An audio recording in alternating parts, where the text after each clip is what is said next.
Hey everyone, welcome back to the channel. So the last month, May, this will be coming out the first couple days of June anyways, have been extremely busy for us.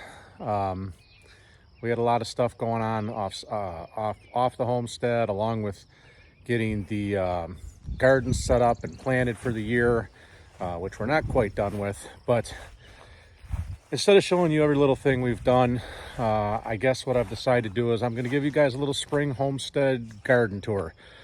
Show you where we're at. Again, being the very end of May, most of our plants are in the ground. They're just starting to come up, some of them. Some of our seedlings are doing good, but really the weather hasn't been super cooperative. About 10 days, 2 weeks ago, we still had frost here. 2 nights in a row, I believe it was the second or third week of May there, we had a couple nights of frost. And then fast forward 2 weeks, this is what we had today and yesterday and the day before. These kind of temperatures we don't see here very often. Fought a lot of wilting with our seedlings, with our peppers and tomatoes. We had to do a whole lot of watering. We were moving the sprinkler constantly, it seemed like, because we haven't gotten any rain either. Everything's super dry, but anyways, I'm gonna go ahead. I'm gonna give you guys the tour. I'll show you our gardens, how we got them set up, how they're going. I'll show you how our meat birds are doing, that you've seen the chicks in past videos, and we just picked up 150 more Cornish cross chicks the other day. So we'll go ahead and show you those, give you updates on the pigs and all that. So just follow along, I'll show you.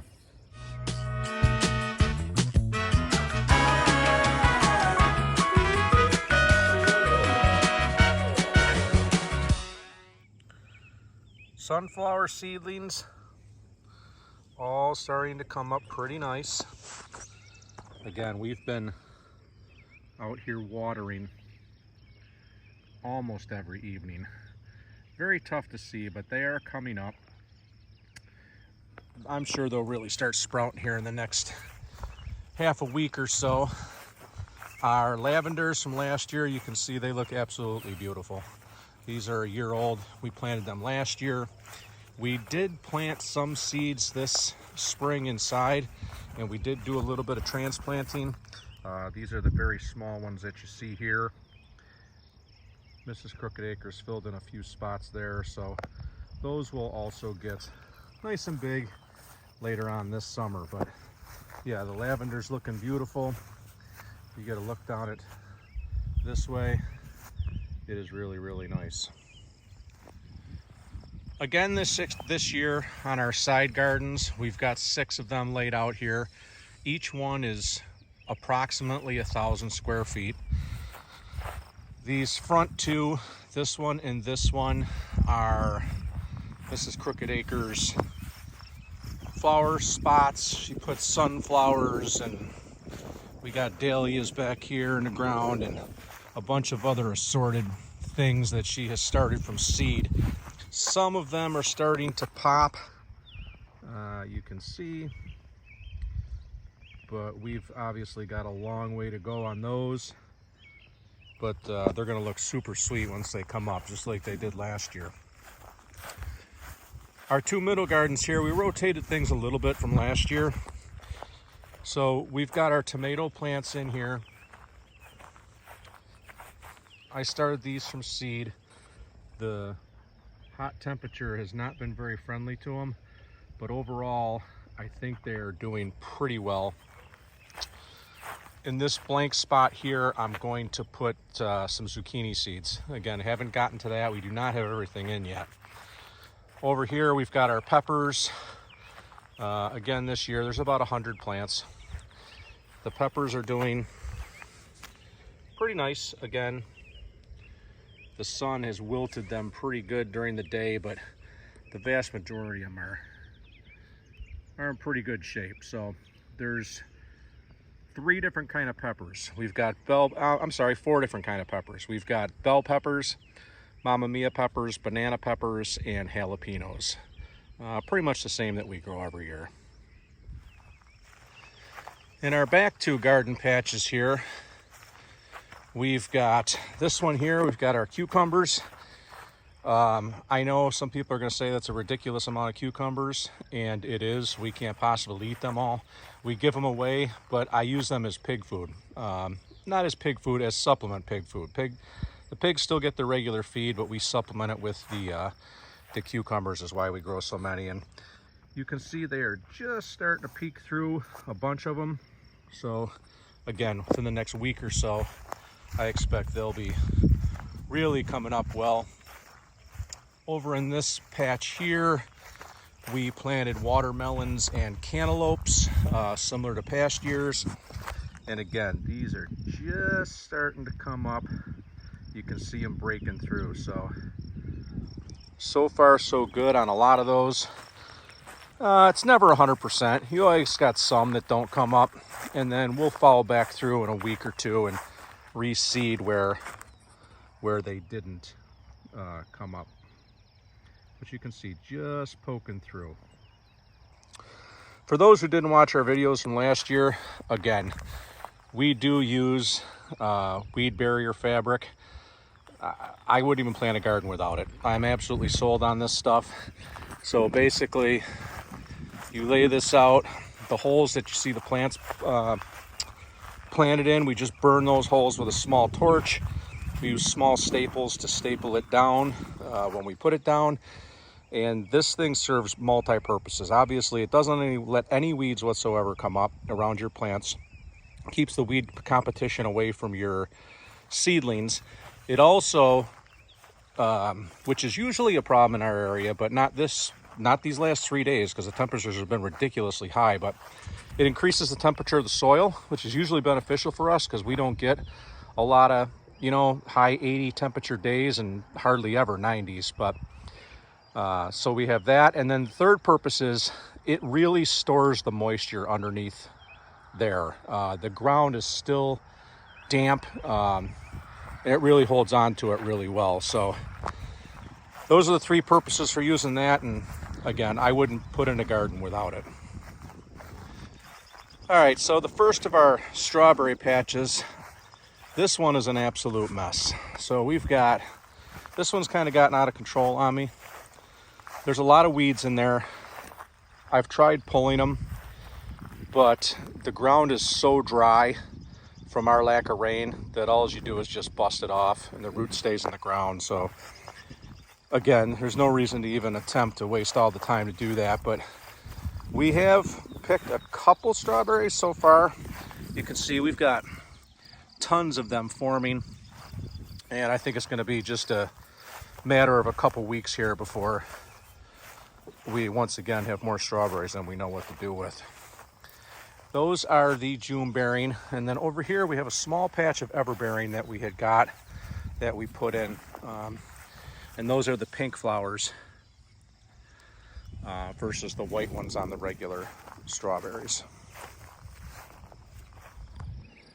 So yeah, that's a recap on our front gardens. We just put them in the last week, well, maybe even a little less, so there ain't a whole lot to show you there. The next update that I do on them, there'll be a lot more. So I'm going to bring you back to the back garden here. This one here is about maybe just under 2,000 square feet. We've got a lot back here. We've got our garlic yet. We've planted corn and bean seeds, which aren't up yet. This is where we're going to put our squash, our pumpkins, and I'm forgetting something, but that's all going to happen here in the next few days. We've got our raspberry patch back here, our asparagus, our second strawberry patch. So yeah, let me take you around and show you what we got. So the garlic has done really nice. It won't be long before we're harvesting that. 3 rows. There's just under 200 plants here, so she wants to make some garlic powder and other assorted things, so there'll be more than enough for her to do that with. That brings us back here to our second strawberry patch. This one is much more under control than the first. This one I was able to keep weeded a little bit better. And you can see we're starting to get some red strawberries. We have picked a couple just to cheat in the last couple days as they got ready. You know, it's always cool when you get your first ones, but you can see these plants are absolutely loaded. Again, we should have more strawberries than we know what to do with for a second year, which is good. We've learned that you can freeze them and then use them throughout the winter and the following spring for different things. So that's what we've been doing. So these rows behind me here, in this bigger row that you see right here, right here, right here, here, here, here. There's 2 rows of beans. They run all the way the entire length. We've planted a yellow bean and we planted a green bean, so they have a little bit of mix of both. The other 3 rows that you see there between the weed fabric has sweet corn planted. And again, that's probably another half a week before it starts popping out, but we've got 3 rows of that planted. Again, I use the weed fabric in between the rows of the corn and the beans because weeds drive me absolutely nuts, and it also traps in the moisture and brings the soil to a decent temperature. This large section that you see here is where we are going to put our squash and our pumpkins in. Probably within the next day or 2, those will be seeded, and we'll get them going. Now our asparagus patch here, I have the same problems with this as I do with my first strawberry patch that I showed you. It gets absolutely overgrown with weeds. The ground's so hard I can't pull them out. I've spent countless hours on my knees and a trowel trying to dig them all out. I've all but given up. They don't seem to affect the asparagus crop so much, so I'm not worried about them. But you can see I got a bunch of stalks that I can pick right now, which I'll probably do shortly, and I've been picking maybe every second or third day, so we've been getting plenty of asparagus. That one there is getting a little big, but there's a nice one in the back there, and there's several nice ones in there. Again, I think I started with like 30 or 40 roots. I probably have about 15, 18 active ones, and it's more than enough asparagus for me. And you can freeze this also for use in the future. Just picked a few asparagus. I'd say there's a good, I don't know, half pound maybe. So here's one of my early mistakes in the garden this year. These cabbage plants that don't look so nice, that one actually looks the best of all of them.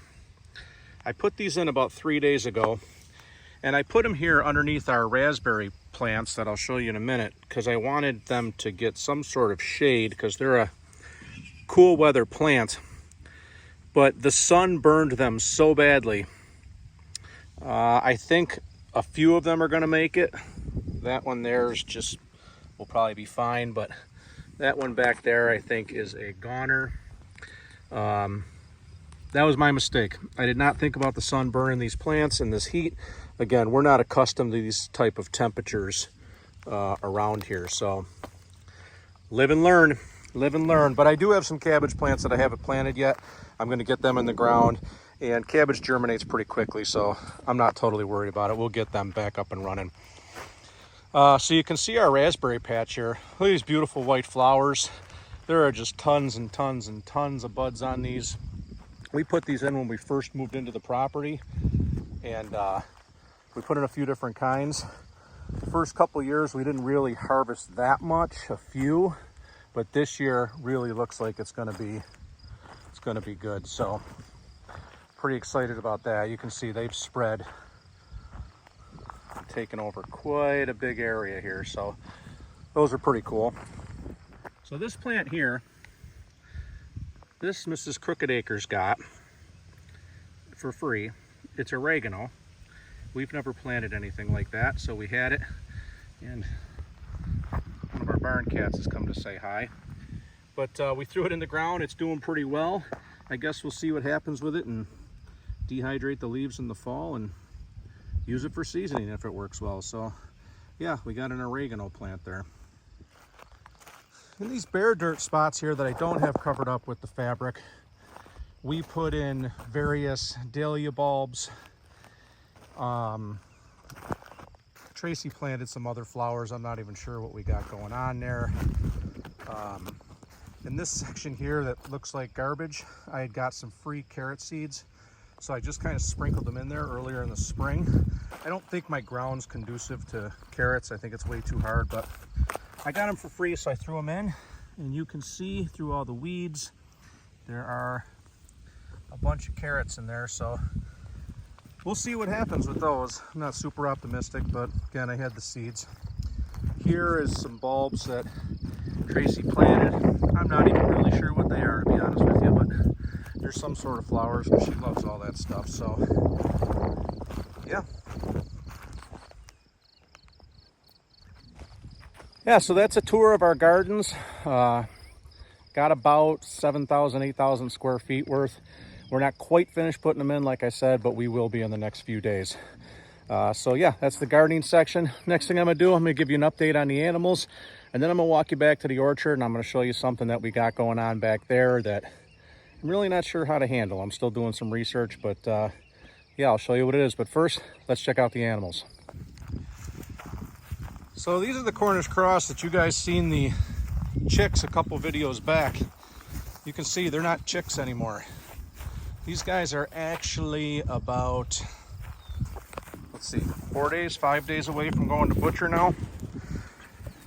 Now this batch is gonna be just 7 days at butcher this year for this particular batch. I typically like to keep them a little longer, maybe a week, maybe even 10 days longer, but our butcher, and we couldn't get the butcher dates we wanted. So basically it was 7 weeks on this batch. These are for us. We're not selling any of these, so we're just going to get a little bit of a smaller bird. I'm still hoping for maybe 4 pounds on the average, but we'll see. One thing I did totally different with this batch is I free fed. So I had food in the feeder at all times. With my other batches, my bigger batches, I don't do that. I feed them twice a day. I make them walk around a little bit. I want them to eat grass and bugs and that. But with this batch only having 7 weeks, I free fed them. It seems to have worked okay. They grew okay. Yeah, we had 2 casualties out of the 25. I don't know if it's because of the free feeding and they ate too much, or if it was because of the drastic heat we've had in the past 4 days. Like I said, 95 degrees, not what we see around here. These guys were panting and everything. So yeah, started with 25, got 23. As soon as I get them back from butcher, I will I'll do up a video with exactly what it cost per pound to raise these guys. So look forward to that.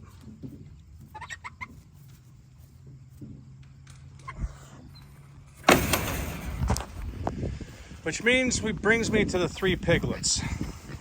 They're not really piglets anymore. These guys are running around. I would say they're about 60 to 80 pounds if I had to guess. They're looking at the feeder right now because they know that I'm just a few seconds away from dumping some food in there. But yeah, they're progressing very nicely. They've started to dig a little hole under their water thing there, so then they've been laying it with this heat. But yeah, overall they've done pretty well.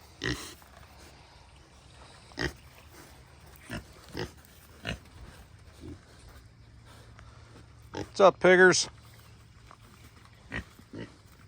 Let's get you fed, all right?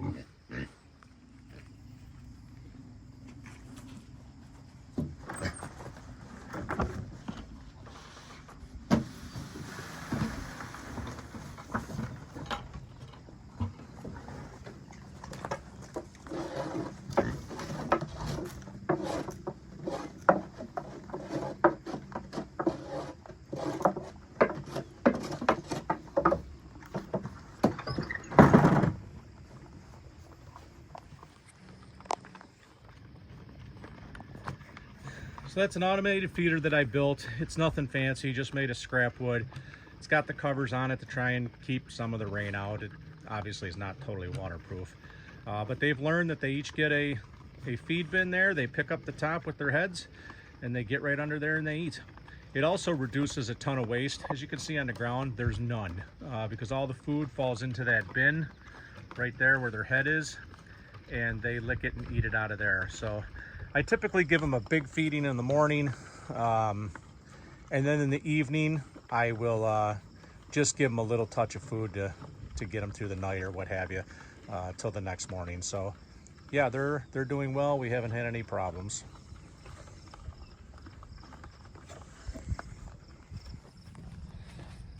So the last set of animals that I have to show you, we just picked up the other day. I believe they're 3 days old now. We've got 150 Cornish cross chickens. That's our main batch that we're doing for the year. We, like I said, they're 3 days old. They go to butcher the first week in August, but I've got them in the garage in a couple separate brooders. I'm actually gonna divide them up and put them in a third brooder in the coming days here, but let me show you what we got. They're pretty cute when they're this small, so let me show you.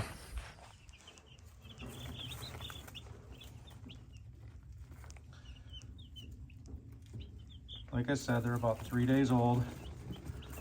I don't want to startle them too much. They're all kind of resting. Okay.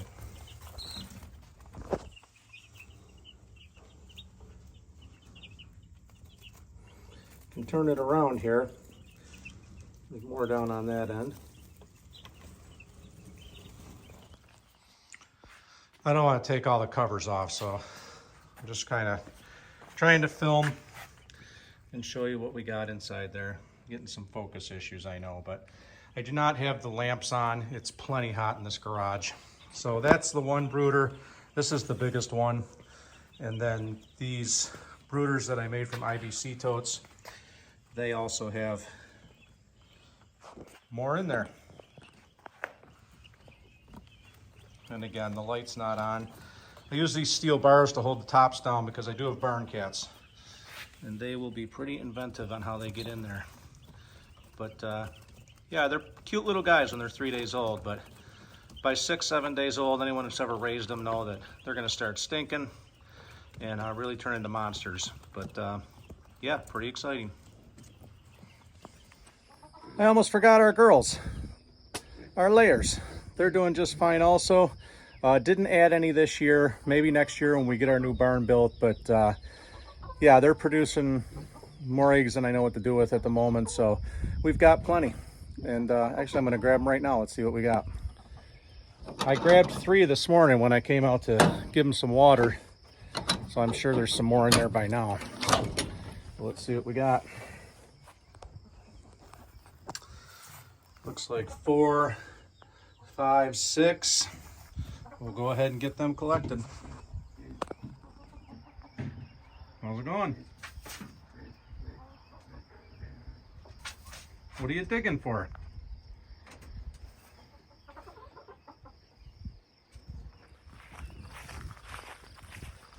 All right, so I'm gonna walk you back to our orchard. I'm gonna show you what we got going on. But look at those clouds behind me. I think I felt a raindrop. I'm not sure, but they said we had a slight chance of rain, and it hasn't rained in about 2 weeks. So I'll take any and all rain I can get, even if I get stuck back here and get a little wet, so be it. But yeah, what I'm gonna show you is, it isn't that great, but I guess it's not gonna be too detrimental from what I've researched. But let me get back there and show you. So as we're walking down here, you can see this is the pasture that we cleared in our last video. The only thing coming up there right now is weeds. Again, we've gotten no rain whatsoever, so I can't have any grasses coming up, and I will probably wait till the fall to overseed. But hopefully if we can get a good rainfall, we'll get some growth in there, but well, we'll see. So this is our lone cherry tree. This was the only tree that was on the property when we bought the property. But this, I don't know exactly what kind of cherry tree it's called, but it produces a ton of cherries. And once again this year, there's a ton of them on there, if you can see them. They are not the sweet cherries. They're a little bit tart, a little bit sour, but I think they're delicious. The key that I've learned with these and getting them at the right time is you have to monitor these, because once they start turning red, every bird, I think within 100 miles of here, comes to this tree, and literally if you wait 2 days too long, they will wipe this out. Quick story, when we first bought the property, we closed on it in June, and we came out here and we looked at that tree, and it was packed with cherries, and we were all psyched about it. And it was a Tuesday, and I tell this story to everybody, I'll never forget it. So we work usually Monday through Friday, so we said, well, you know what, on Saturday we're going to bring the ladders, because we weren't living here at the time, there was no house or nothing. We're going to bring our ladders, we'll bring some bowls, we'll pick all these cherries, and it'll be awesome, right? So, and there were thousands. I mean, the tree was covered in cherries. So we come out Saturday morning, we got our step ladders packed up, we got everything packed up, the bowls, all this stuff. We get out here, and there was not a cherry on that tree. That tree, none.